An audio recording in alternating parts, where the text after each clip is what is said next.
اعوذ باللہ من الشیطان الرجیم بسم اللہ الرحمن الرحیم۔ محترم سامعین ذی وقار، یہ کاشانۂ بصیرت آڈیو بک سیشن ہے اور ہم آج کل جس کتاب کی ریڈنگ کر رہے ہیں اس کا نام ہے نقوش عصمت، جس میں کہ حیات چہارت معصومین علیہ السلام بیان کیے گئے ہیں اور جس کے رائٹر ہیں علامہ سید ذیشان حیدر جوادی۔ یہ وہ وقت ہے کہ جب میں سیمی زوار کتاب کو پڑھنے کے لیے بڑے شوق سے آ کے بیٹھ جاتی ہوں، اور مجھے یقین ہے کہ یہی وہ وقت ہے کہ جس وقت آپ بھی کتاب سننے کے لیے اسی شوق و ذوق سے آ کے بیٹھ جاتے ہیں۔ تو آئیے ہم اس بک کی ریڈنگ کا آغاز کرتے ہیں، اور مزے کی بات یہ ہے کہ ہم اکیلے نہیں پڑھ رہے، ہم سب مل کر پڑھ رہے ہیں آج۔ اور ہم نے پچھلی 6 آڈیو میں ہم نے جہاں تک پڑھا تھا ہم اس سے آگے چلیں گے، اور ان دنوں ہم جو پڑھ رہے ہیں وہ حضور پاک صلی اللہ علیہ وآلہ وسلم کے حوالے سے انفارمیشنز ہیں کہ جو ہم تک یہ علم پہنچ رہا ہے۔ تو آئیے ہم آغاز کرتے ہیں۔ بسم اللہ الرحمن الرحیم۔ ٹاپک ہے، ہیڈنگ ہے رد عمل۔ اس اعلان کا رد عمل یہ ہوا کہ چاروں طرف سے ہجوم میں مصائب شروع ہو گیا۔ ایک طرف رسول اکرم قولوا لا الہ الا اللہ کی تبلیغ کر رہے ہیں، اور دوسری طرف کفاران کے ساتھ حلقہ بگوش ہو جانے والوں کو طرح طرح کی اذیت دے رہے ہیں۔ جناب یاسر و سمیہ کی شہادت اور جناب عمار کا تقیہ اسی دور کی یادگار سیرتیں ہیں۔ حالات کے انتہائی نازک ہو جانے کے بنا پر مرسل اعظم صلی اللہ علیہ وآلہ وسلم نے ہجرت کا حکم دے دیا، اور جناب جعفر طیار کی سرکردگی میں مسلمانوں کی ایک جماعت کو حبشہ روانہ کر دیا، جو بظاہر مسلمانوں کی جان بچانے کی تدبیر تھی، لیکن واقعاً اسلام کے پیغام کی اشاعت کا ایک راستہ تھا، اور اسی لیے اس کام کے لیے بھی ابو طالب علیہ السلام ہی کے ایک فرزند کا انتخاب کیا گیا، جنہوں نے نجاشی کے دربار میں ایسا خطبہ پڑھا اور سورہ مریم کی آیات کی اس شان سے تلاوت کی کہ آنکھوں سے آنسو جاری ہو گئے، اور اس نے مکے کے مشرکین کی طرف سے مسلمانوں کی واپسی کا مطالبہ کرنے والے وفد کو نہایت ذلت کے ساتھ باہر نکال دیا، اور اسلام ملک حبش تک پہنچ گیا۔ اور اسلام ملک حبش تک پہنچ گیا، اور ہجرت کا پہلا فائدہ یا فلسفہ منظر عام پر آ گیا۔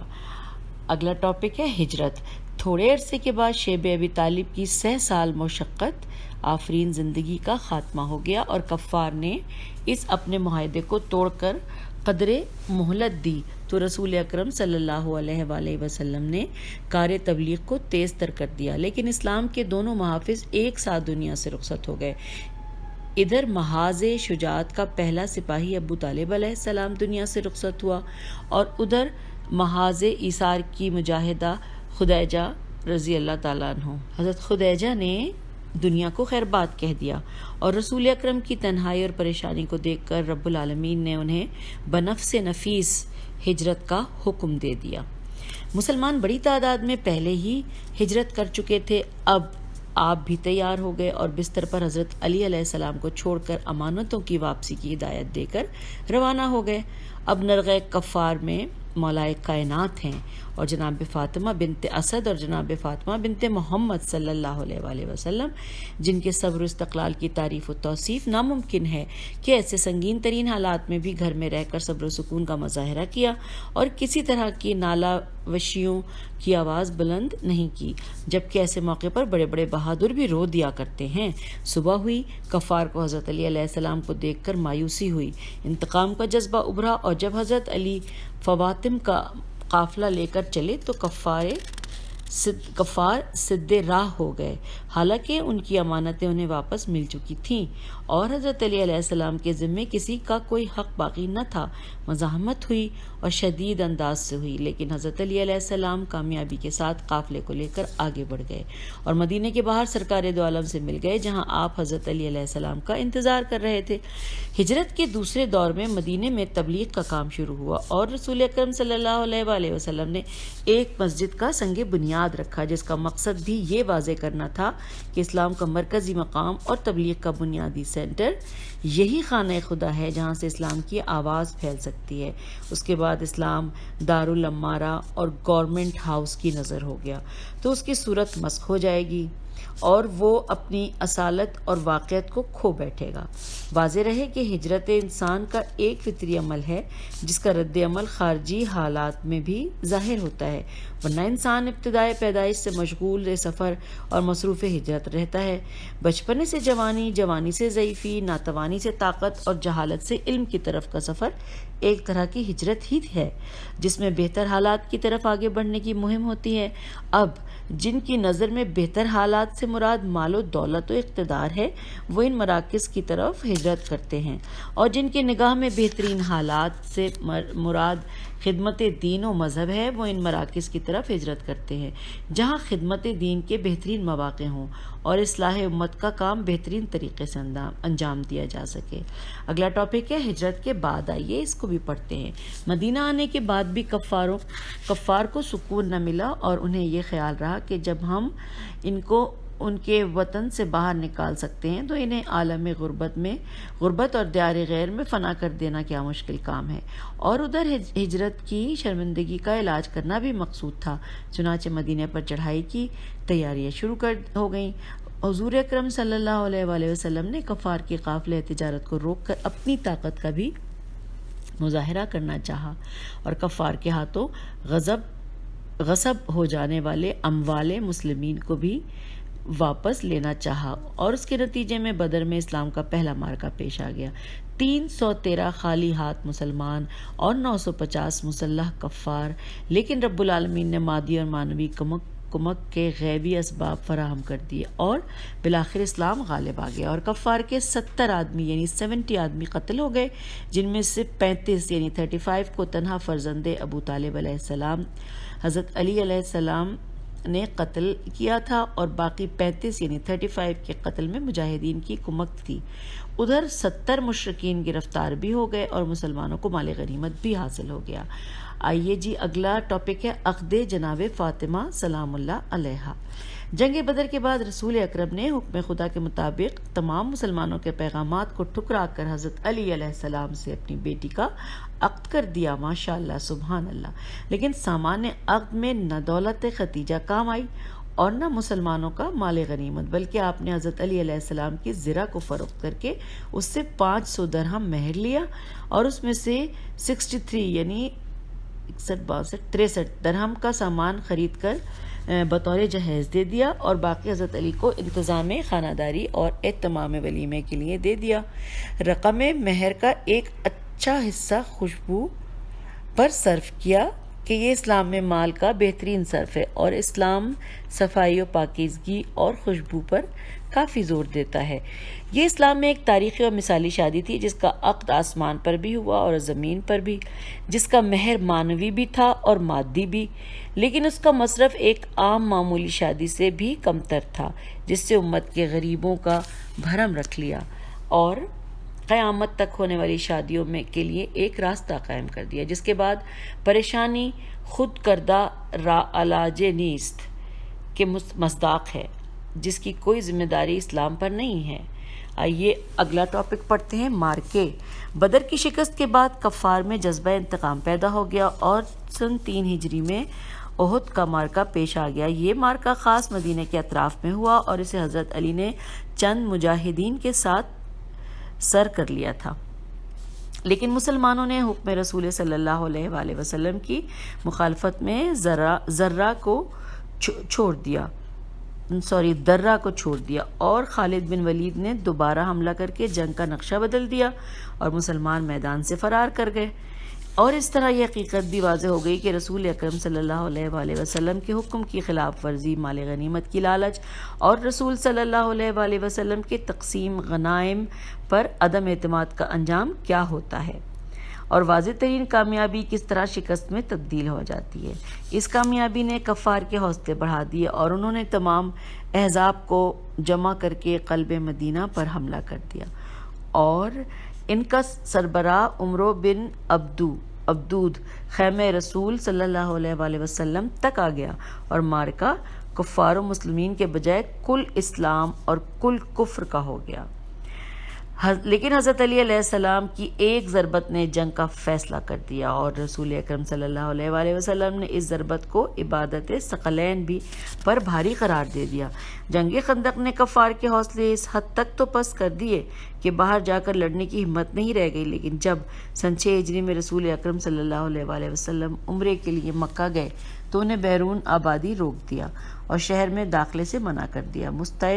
متعدد بحثوں کے بعد صلح حدیبیہ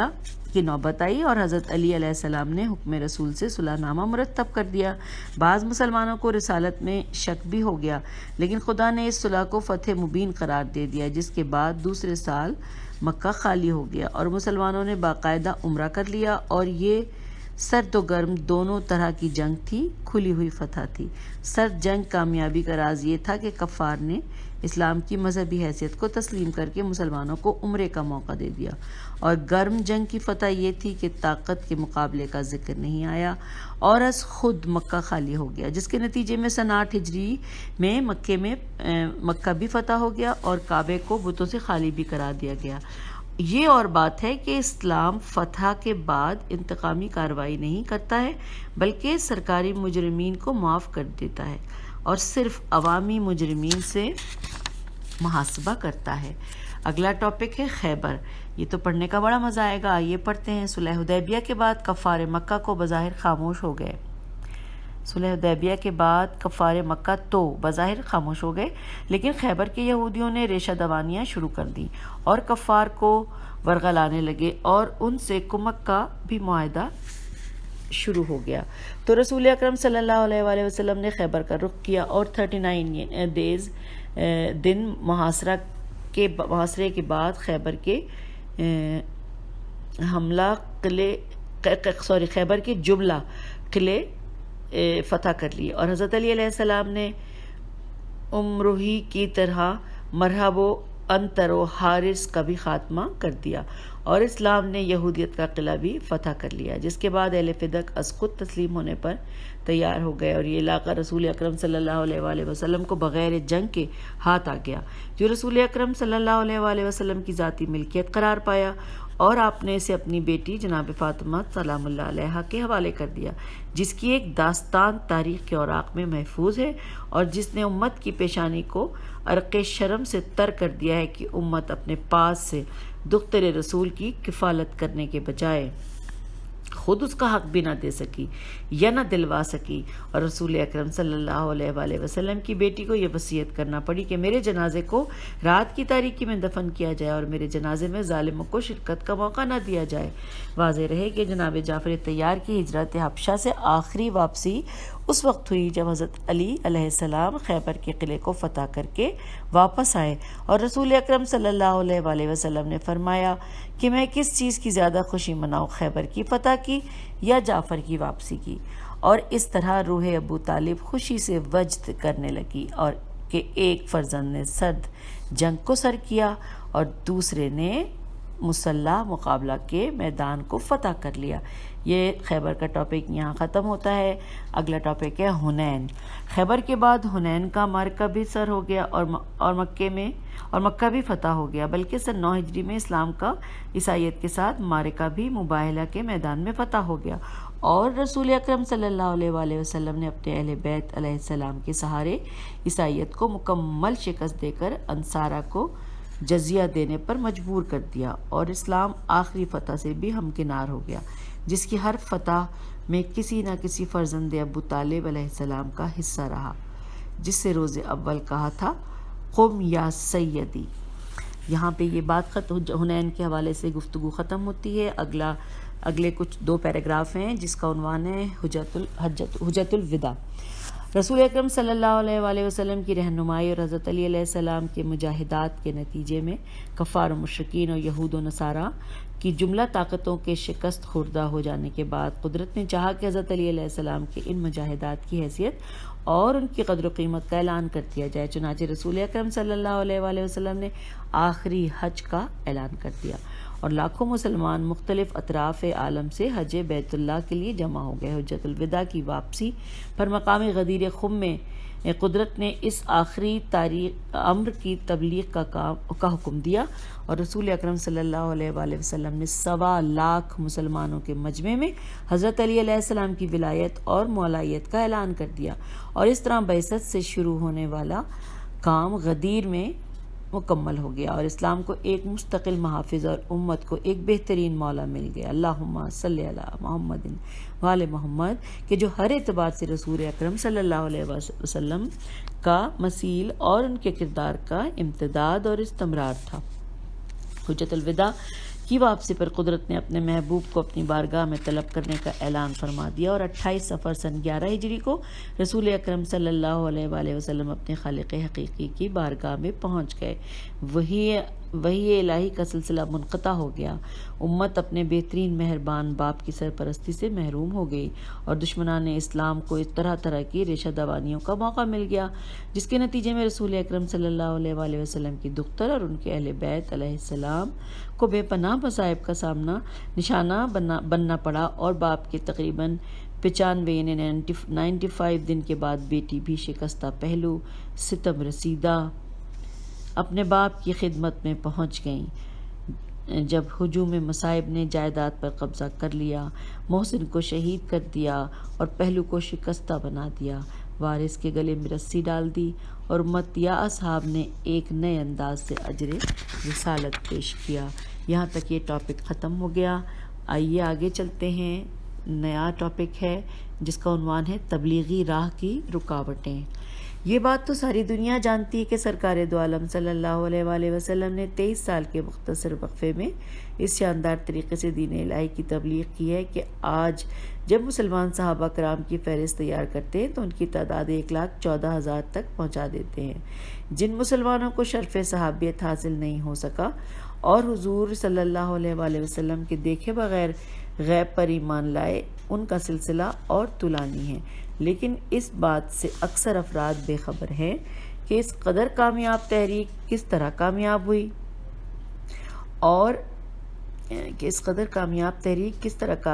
ہے اور اس راہ میں سرکار نے کن مشکلات اور مصائب کا سامنا کیا ہے۔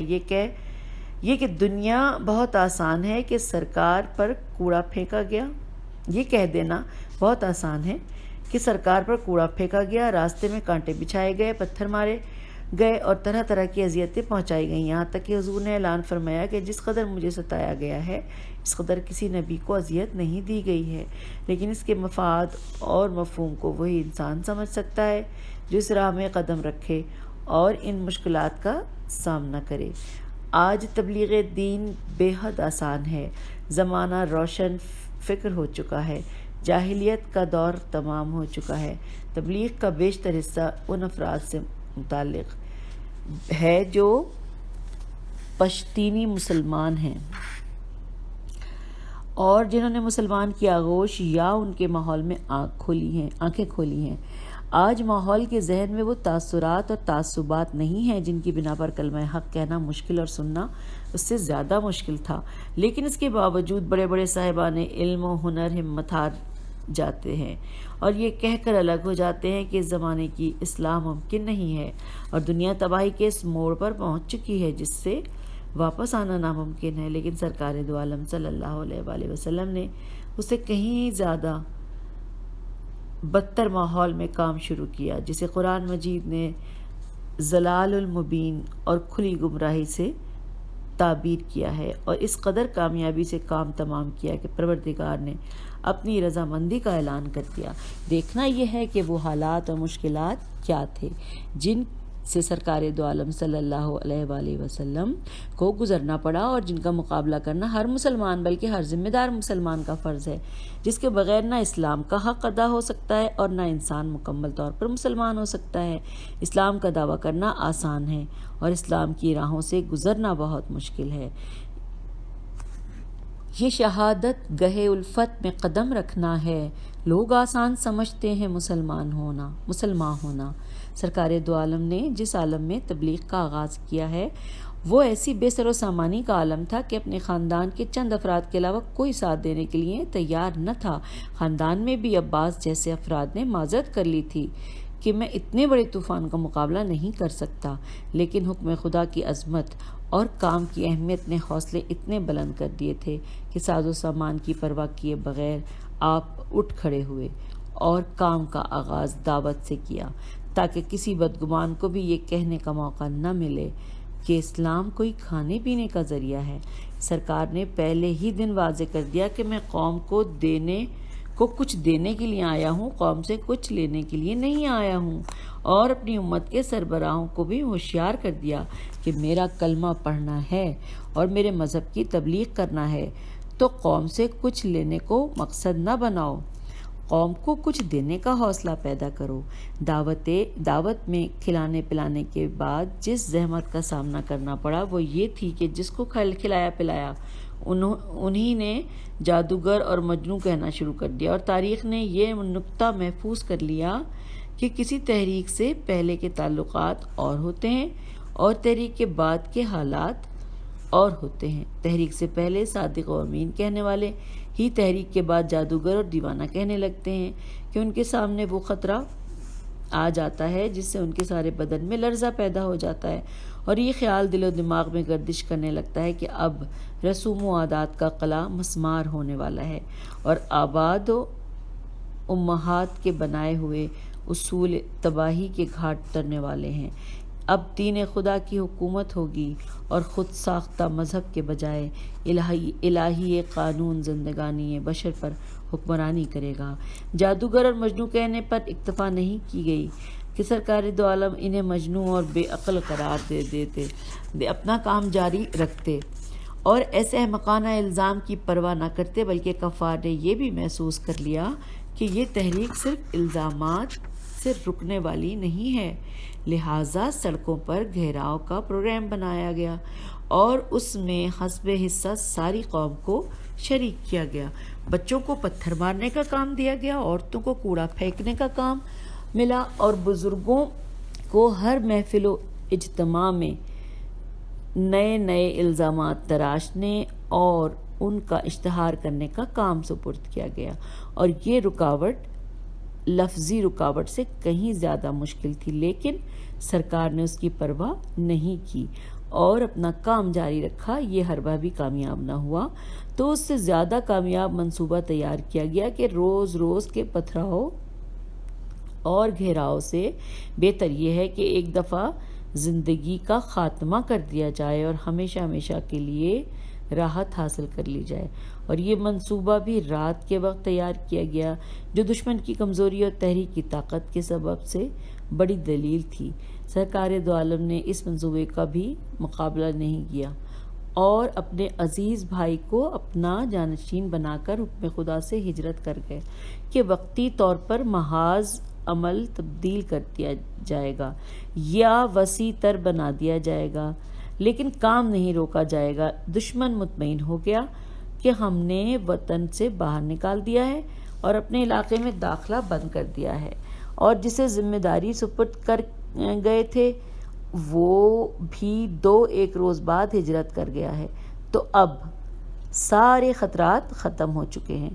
لیکن چند دنوں کے بعد تحریک کی کامیابی کی خبریں آنے لگی اور یہ اطلاع ملی کہ محاذ عمل بدل دینے میں پیغمبر اسلام ہی کو کامیابی ہو رہی ہے، لہٰذا بوکلاہٹ میں یہ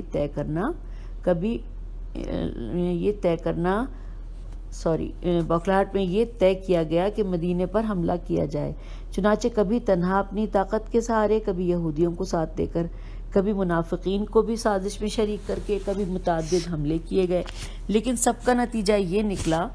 کہ 8 سال کے بعد پیغمبر صلی اللہ علیہ وآلہ وسلم فاتحانہ انداز سے اسی علاقے میں داخل ہوئے جہاں سے کل بظاہر نکال دیے گئے تھے، اور دشمن خوش ہو رہا تھا کہ ہم نے نکال دیا ہے۔ اسے یہ احساس بھی نہیں تھا کہ ان کے سارے کام حکم خدا سے ہوتے ہیں اور یہ کسی وقت بھی واپس آ سکتے ہیں۔ پیغمبر صلی اللہ علیہ وآلہ وسلم فاتحانہ شان سے مکے میں داخل ہوئے اور صورتحال اس قدر تبدیل ہو گئی کہ جس نے کل سرکار کو پناہ نہ لینے دی تھی وہ آج جس نے کل سرکار کو پناہ نہ لینے دی تھی وہ آج سرکار سے پناہ مانگ رہا ہے اور کفر اپنی بے سر و سامانی پر آنسو بہا رہا ہے۔ جناب پیغمبر صلی اللہ علیہ وآلہ وسلم کی یہ لمحات عبرت انگیز بھی ہیں اور زندگی ساز بھی کہ راہ اسلام میں تبلیغی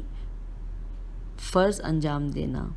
ہر باصلاحیت مسلمان کا فرض ہے، اور تبلیغ کی راہ میں مشکلات و مصائب کا سامنا کرنا ہر صاحب ایمان کی ذمہ داری ہے۔ اس کے بعد کامیابی دینا خداوند عالم کا کام ہے اور وہ اپنے نیک بندوں کو نظر انداز نہیں کرتا۔ مسلمانوں اٹھو، سرکار صلی اللہ علیہ وآلہ وسلم کے نقش قدم پر چل کر قوموں کی اصلاح کرو اور دنیا کو حقیقتاً سرکار کے اصولوں و آئین کا گرویدہ بنا دو۔ یہاں پر یہ والا ٹاپک ختم ہوتا ہے۔ اگلا ٹاپک ہے جہاد۔ جہاد کے معنی بے پناہ جد و جہد اور کوشش کرنے کے ہیں۔ یہ کوشش غلط راہ میں بھی ہو سکتی ہے اور صحیح راہ میں بھی، اور اسی لیے قرآن مجید نے بار بار جہاد فی سبیل اللہ کا تذکرہ کیا ہے کہ مسلمان اور مومن کا کام راہ خدا میں سعی اور کوششیں کرنا ہے، کسی دوسری راہ میں نہیں۔ یہ جہاد مختلف انداز سے ہو سکتا ہے، قلم سے ممکن ہے اور زبان سے بھی، اسلحے سے بھی ہو سکتا ہے اور افرادی قوت سے بھی۔ اسلام نے بوقت ضرورت ہر قسم کے جہاد کا مطالبہ کیا ہے اور صاحبان قلم سے حق کی راہ میں قلم چلانے کا مطالبہ کیا ہے، تو صاحبان خطابت سے زبان چلانے کا، اسلحہ چلانے والوں سے اسلحہ استعمال کرنے کا تقاضا کیا ہے، تو افرادی قوت رکھنے والوں سے اسی طاقت کا استعمال کا مطالبہ کیا ہے۔ جہاد کی تمام قسموں میں سے ایک قسم میدان جنگ میں دشمن سے مسلح مقابلہ کرنا ہے، جسے اصطلاحی طور پر قتال کہا جاتا ہے، ورنہ جہاد مختلف اعتبارات سے ہمہ وقت ممکن ہوتا ہے بلکہ بقدر طاقت واجب بھی ہوتا ہے۔ جب تک دنیا میں دشمنان حق و حقیقت زندہ رہیں گے اور شیطان رجیم کا وجود باقی رہے گا، حق پر طرح طرح کے سیاسی، سماجی، اقتصادی، ادبی، اخلاقی حملے ہوتے رہیں گے۔ مسلمان پر بہرحال جہاد واجب رہے گا۔ یہ جہاد صرف مردوں کا کام نہیں ہے بلکہ عورت بھی بقدر امکان عورت پر بھی بقدر امکان جہاد واجب ہے کہ اگر مسلح مقابلے میں اس کی ضرورت نہیں ہے تو نہ ہو، لیکن دیگر مجاہدات میں اس کی شرکت بہرحال لازم ہے۔ اس کے علاوہ جہاد کی ایک قسم داخلی جہاد بھی ہے، جہاں انسان کو خارجی دشمن سے نہیں اپنے نفس سے مقابلہ کرنا ہوتا ہے، اور ظاہر ہے کہ اس جہاد کے لیے میدان جنگ کی ضرورت نہیں ہے اور نہ اس کا کوئی وقت اور زمانہ معین ہے۔ یہ ہمہ وقت ہے اور ہمیشہ رہے گا، اور انسان کے داخل میں عقل اور نفس کی یہ جنگ جاری رہے گی، اور مسلمان ہمہ وقت میدان جہاد میں رہے گا۔ اور شاید اسی جہاد کے اعتبار سے مسجد کے مرکزی مقام کو محراب کہا جاتا ہے کہ وہاں انسان اور شیطان یا عقل اور نفس کی جنگ برابر جاری رہتی ہے، اور نمازی ہر آن شیطان پر غالب آنے کی کوشش کرتا رہتا ہے۔ یہ اور بات ہے کہ اکثر اوقات شکست کھا جاتا ہے اور اخلاص سے عمل یا توجہ نفس میں فرق آ جاتا ہے، اور کبھی کبھی کامیاب بھی ہو جاتا ہے۔ کامیابی کی بھی دو قسمیں ہیں، کبھی انسان اپنے خیال اور اندازے میں کامیاب ہوتا ہے اور دشمن اس کی کامیابی کا اقرار نہیں کرتا، اور کبھی دشمن بھی اس کی کامیابی کا اقرار کر لیتا ہے، اور ندائے غیب بھی اس فتح مبین کی تائید کرتی ہے، جیسا کہ امام زین العابدین علیہ السلام اللہم صلی علی محمد وآل محمد کے واقعے میں ملتا ہے کہ جب سانپ انگوٹھا چبانے کے باوجود آپ کی توجہ کو اپنی طرف مبذول نہ کر سکا تو ندائے غیب نے ان الفاظ میں شیطان کے مقابلے میں آپ کی فتح مبین کا اعلان کیا کہ انت زین العابدین، بے شک تم بزم عابدین کی زیب و زینت ہو۔ جہاد کی اصلی داخلی شکل کی تعبیر مختلف انداز سے کی گئی ہے کہ کبھی عورت کے لیے شوہر کی بہترین خدمت کو جہاد کہا گیا ہے، کہ اس خدمت کی راہ میں اکثر اوقات اپنے جذبات کو قربان کرنا پڑتا ہے اور دوسرے کی مرضی کو اپنی مرضی پر مقدم کرنا پڑتا ہے، جو جہاد نفس کا اعلیٰ ترین درجہ تعبیر کیا گیا ہے، کہ یہ مرحلہ بھی میدان جنگ میں موت و حیات کی کشمکش سے کمتر نہیں ہے، اور اس مرحلے پر بھی عورت کو اسی منزل کشمکش سے گزرنا پڑتا ہے جس سے ایک سپاہی میدان جنگ میں گزرتا ہے، اور اسی جہاد کے ذریعے عورت مسلح مقابلہ کے لیے مجاہدین فراہم کرتی ہے، ورنہ یہ جہاد ختم ہو جائے تو میدان جنگ کے لیے مجاہدین کی سپلائی کا راستہ بند ہو جائے۔ یہ مسلح جہاد کی 2 قسمیں ہیں، ابتدائی جہاد اور دفاعی جہاد۔ تو یہاں تک ہم آج کی آڈیو میں روک دیتے ہیں، اور اس کے بعد کیونکہ مزید جو ایکسپلین کیا گیا ہے وہ ہم تسلی سے نیکسٹ آڈیو میں پڑھیں گے، اور مجھے بھی انتظار رہے گا کیونکہ مجھے بڑی جستجو ہو رہی ہے کہ یہ جو مسلح جہاد کی جو 2 قسمیں بتائی ہیں، ابتدائی جہاد اور دفاعی جہاد،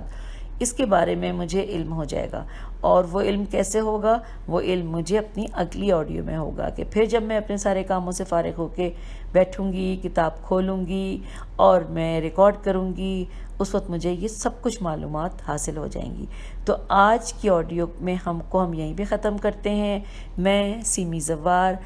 بک لسنر آپ سے آج اجازت چاہتی ہوں، اگلی آڈیو تک کے لیے خدا حافظ۔